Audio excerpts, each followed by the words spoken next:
أعوذ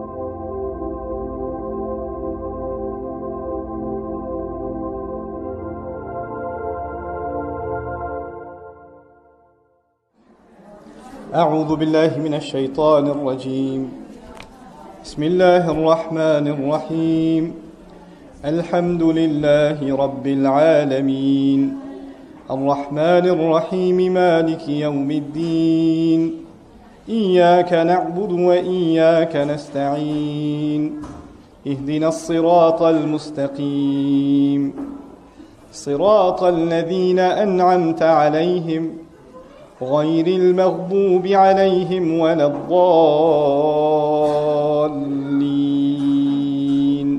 آمين الحمد لله رب العالمين والصلاة والسلام على سيد الأنبياء والمرسلين وعلى آله وصحبه أجمعين ربنا لا علم لنا إلا ما علمتنا إنك أنت العليم الحكيم الرحمن علم القرآن خلق الإنسان علمه البيان رب اشرح لي صدري ويسر لي أمري واحلل عقدة من لساني يفقه قولي.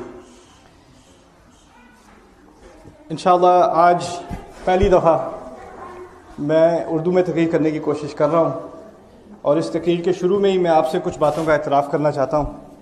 پہلی بات تو یہ کہ میری اردو بہت خراب ہے اور میری بھرپور کوشش کے باوجود کہیں نہ کہیں انگریزی آ ہی جائے گی، اور اس سلسلے میں نے کچھ پہلے بھی تجربے کرنے کی کوشش کی ہے، بڑے ناکام تجربے رہے ہیں، لیکن انشاءاللہ اللہ تعالیٰ نے کسی طرح ہمت کرا کہ اس دوبارہ آپ کے سامنے کھڑے ہونے کا اور بیٹھنے کا اور اس تقریر کا موقع دیا ہے. تو میری پہلی دعا تو یہ ہے کہ میری زبان میں فراوانی رہے اور جو باتیں میں آپ سے کرنا چاہتا ہوں وہ واضح طور پر کر سکوں. دوسری بات یہ کہ اسی سلسلے میں آپ کو ایک کہانی چھوٹی سی سنانا چاہتا ہوں. میرے ایک کزن ہیں، بڑے بھائی کی طرح، ان کی اردو کافی اچھی ہے. تو ہم بیٹھے آپس میں ایک دفعہ روڈ ٹرپ پہ ہم تھے، اکٹھے جا رہے تھے، تو میں نے کہا چلیں بھائی اگلا 1 گھنٹہ صرف اردو میں بات کرتے ہیں، انگریزی کا ایک لفظ نہیں استعمال کرتے ہیں، ٹھیک ہے؟ کہتے ہیں یار دیکھو یہ بہت ڈیفیکلٹ ہو جائے گا کیونکہ جو ووکیبولری ہے نا اردو کی اس میں بڑی ساری کمپلیکیشنز ہوتی ہیں اور اس وجہ سے کبھی کبھی انگلش کے ورڈز انسرٹ کرنے پڑتے ہیں. تو خیر اسی طرح کی انسرشنز میری بھی ہوں گی، تو اتنا تو آپ کے ساتھ میرے ساتھ صبر کرنا پڑے گا انشاءاللہ تعالی.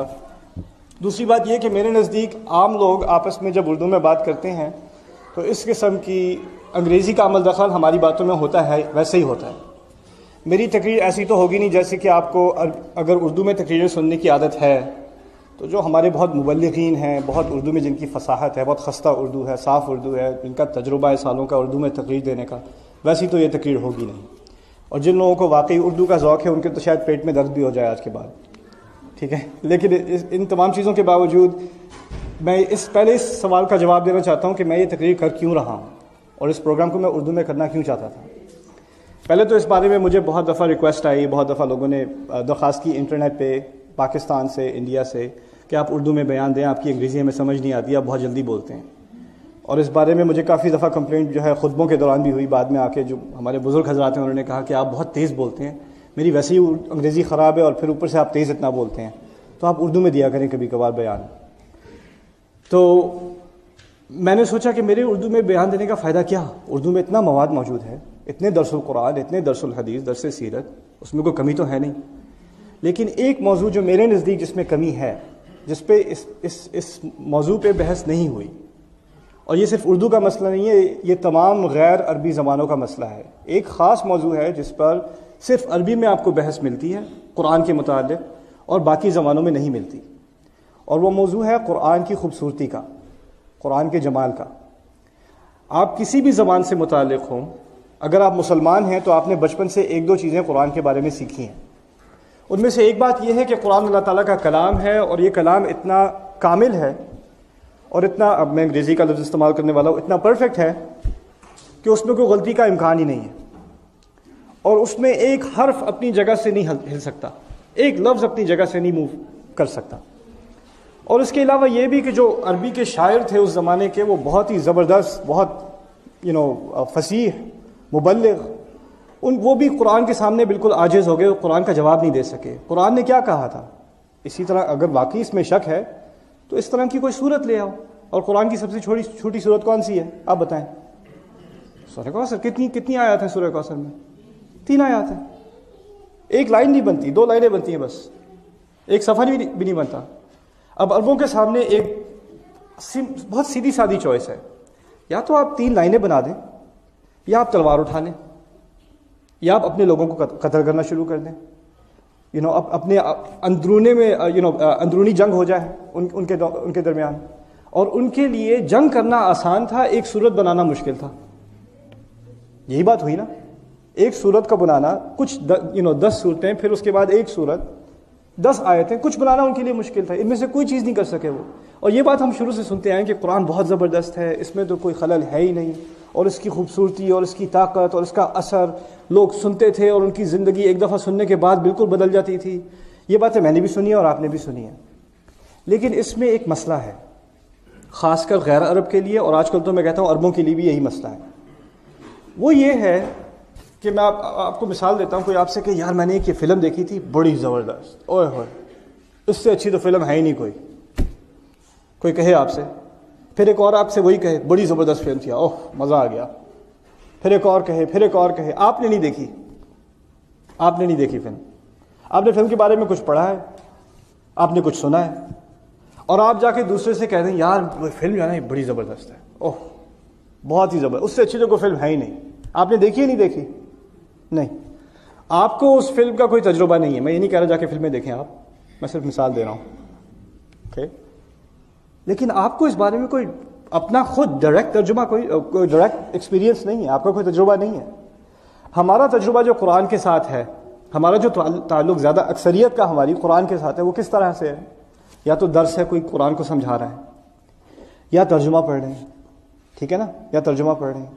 پھر ہمارے ہاں ایک بہت عام جو ہے خیال ہے کہ عربی کے بہت سارے الفاظ اردو میں بھی استعمال ہوتے ہیں، تو قرآن جب سننے میں آتا ہے تو کافی سارے الفاظ ہمیں جانے پہچانے لگتے ہیں، تو یار مجھے تو قرآن آتا ہے، سمجھ میں آ جاتا ہے، کافی سمجھ میں تو 70-80% سمجھ آ جاتا ہے۔ میں نے بہت لوگوں سے سنا ہے، خاص کر اردو بولنے والوں سے، کہ ہمیں تو قرآن بہت اچھی طرح سمجھ آتا ہے ماشاءاللہ، اس میں تو ہماری اتنی مشکل ہے نہیں ہمارے لیے۔ میں آپ کو ایک بات بتاؤں، اردو اور عربی میں زمین آسمان کا فرق ہے، یہاں تک کہ الفاظ کے معنوں میں زمین آسمان کا فرق ہے۔ ایک لفظ، کچھ الفاظ ہیں اور وہ بھی کم نہیں ہیں جن میں جو عربی کا معنی ہے وہ اردو کا معنی ہے، ٹھیک ہے وہ ہیں، لیکن سینکڑوں الفاظ ایسے ہیں جو اردو میں ایک معنی دیتے ہیں اور عربی میں بالکل ہی دوسرے معنی دیتے ہیں، اس سے کوئی تعلق ہے ہی نہیں۔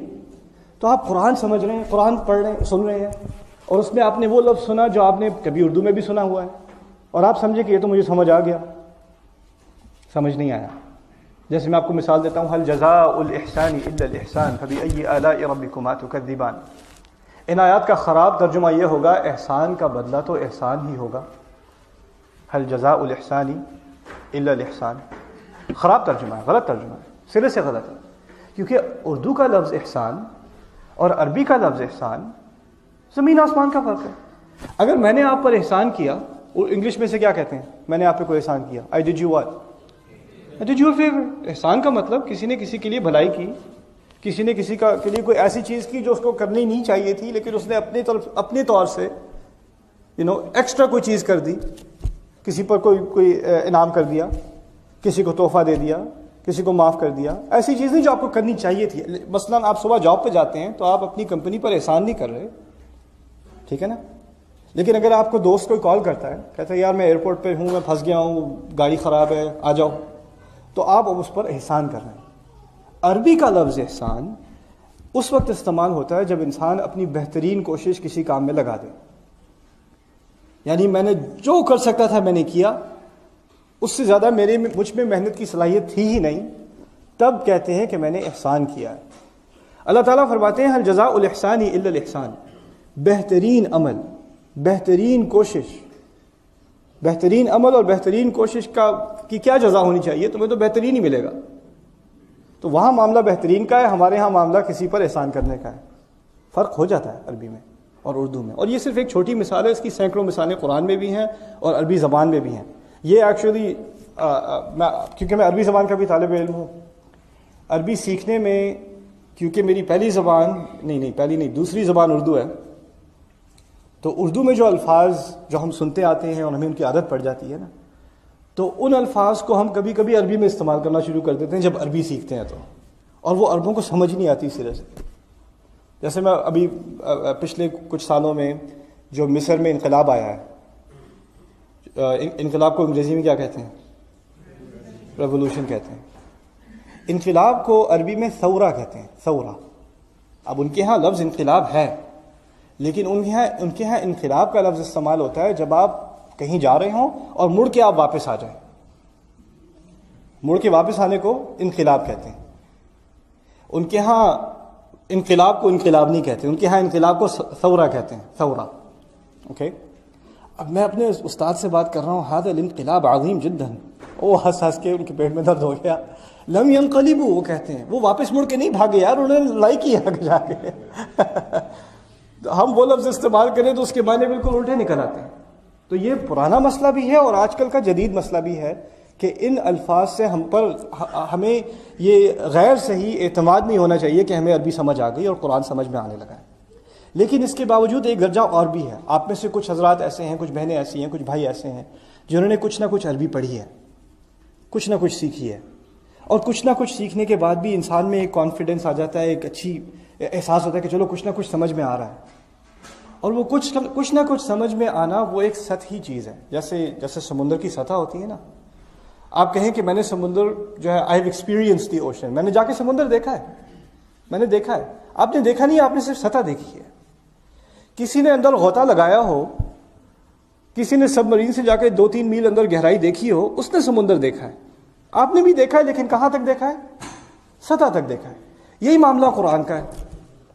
عربی زبان بہت گہری زبان ہے، اور اس بارے میں جب بھی کبھی بات ہوتی ہے تو بس یہیں تک بات رک جاتی ہے کہ یار بہت افسوس ہوا یہ بات سن کے کہ آپ کو عربی نہیں آتی. اس قرآن کی اصل خوبصورتی، اس کا اصل جمال تو عربی میں ہے. تو جب تک آپ عربی نہیں سیکھیں گے آپ کو اس بات سے آپ کا کوئی واسطہ ہے ہی نہیں. اس لیے اس موضوع پر بہت کم بات دوسری زبانوں میں ہوتی ہے. اس پر زیادہ تر بحث، زیادہ تر اس پر جو کتابیں لکھی گئی ہیں، جو تقریریں کی گئی ہیں، وہ عربی میں کی گئی ہیں. لیکن جب پہلی دفعہ میں نے اس موضوع کو پڑھنا شروع کیا عربی میں، اور جن کتابوں سے، جن علماء سے میں نے اس موضوع پر فائدہ اٹھانے کی کوشش کی، مجھے پہلی دفعہ احساس ہوا کہ جو ہم بات کہتے آتے ہیں نا، کہ اس کا ایک ایک لفظ اپنی جگہ پر ہے، اور آپ اس کو ایک لفظ کو آپ اپنی جگہ سے دوسری جگہ نہیں رکھ سکتے. جو دعویٰ سنا تھا شروع سے، اس کا ثبوت پہلی دفعہ میں نے عربی پڑھنے کے بعد دیکھا. اور پھر مجھے احساس ہوا کہ اس بات کی اہمیت صرف ان لوگوں کے لیے ہی نہیں ہے جو محنتیں لگا کے 10 سال لگا کے 5 سال لگا کے عربی سیکھیں اور پھر آخر کار ان کو اس کا کچھ ذوق ملے. اس میں سے کوئی نہ کوئی چیز انگریزی میں بھی موجود ہونی چاہیے، انگلش میں بھی، اردو میں بھی ہونی چاہیے، فارسی میں بھی ہونی چاہیے، ترکی میں بھی ہونی چاہیے، تمام زبانوں میں ہونی چاہیے. کیونکہ انسانیت کا حق ہے کہ دیکھیں اس کتاب کا معجزہ ہے کیا. اصل میں 1400 سال سے زیادہ گزر چکے ہیں، اور ہمارا اعتماد یہ رہا ہے کہ اس کی زبان، قرآن کی زبان، اللہ تعالیٰ کا کلام اتنا عالی ہے، اتنا اونچا ہے کہ انسان اس کا مقابلہ کر ہی نہیں سکتا، انسان کے لیے ممکن ہی نہیں. لیکن یہ دعویٰ خالی دعویٰ ہے، اس کا ہمیں کوئی ذوق نہیں ہے جب تک اس بارے میں ہم کچھ بحث نہ کر لیں. تو یہ بحث جو میں آج آپ سے کرنے والا ہوں انشاءاللہ تعالی، وہ اس موضوع پر تھوڑی سی بحث ہے. اس موضوع میں بھی آپ کے ساتھ غوطہ تو لگا نہیں سکتا اتنا گہرا، کیونکہ اس کے لیے پھر مجھے جو بہت گہرے موضوع ہیں عربی زبان کے، ان کا تو پہلے مجھے سوچنا پڑے گا اس کو انگریزی میں کیسے سمجھاتے ہیں، پھر مجھے سوچنا پڑے گا اچھا اردو میں کیسے سمجھاتے ہیں. لیکن کچھ نہ کچھ ٹیسٹ، کچھ نہ کچھ ذوق میں آپ کو آج دینا چاہتا ہوں انشاءاللہ تعالی. اور اس کے لیے میں نے آج شام، میرا نہیں خیال کہ ہم مکمل کر سکیں گے، لیکن کوشش میری یہ ہوگی کہ آج کم از کم آپ کو میں فاتحہ، سورہ فاتحہ کے بارے میں کچھ لغوی باتیں دکھا دوں، کچھ ایسی چیزیں دکھا دوں جو آپ نے شاید پہلے نہ سنی ہوں، جس کے بارے میں بحث کرنا میرے لیے بھی مشکل ہے دوسری زبان میں، اور آپ کے لیے سننا مشکل ہوگا. لیکن میں اللہ تعالیٰ سے دعا کرتا ہوں کہ میرے لیے یہ سمجھانا آسان ہو جائے اور آپ کے لیے یہ باتیں سمجھنا آسان ہو جائے. کیونکہ میرے نزدیک ان باتوں کے سمجھنے کے بعد ایمان پر ایک اثر پڑتا ہے. اثر یہ پڑتا ہے کہ ہمارا ایمان صرف قلبی ایمان، روحانی ایمان نہیں رہتا، ایک عقلی ایمان بن جاتا ہے کہ مجھے واقعی عقلی دلائل کے اوپر مبنی ایمان ہے کہ یہ کلام الہی ہی ہے، یہ انسان کا کلام ہو ہی نہیں سکتا.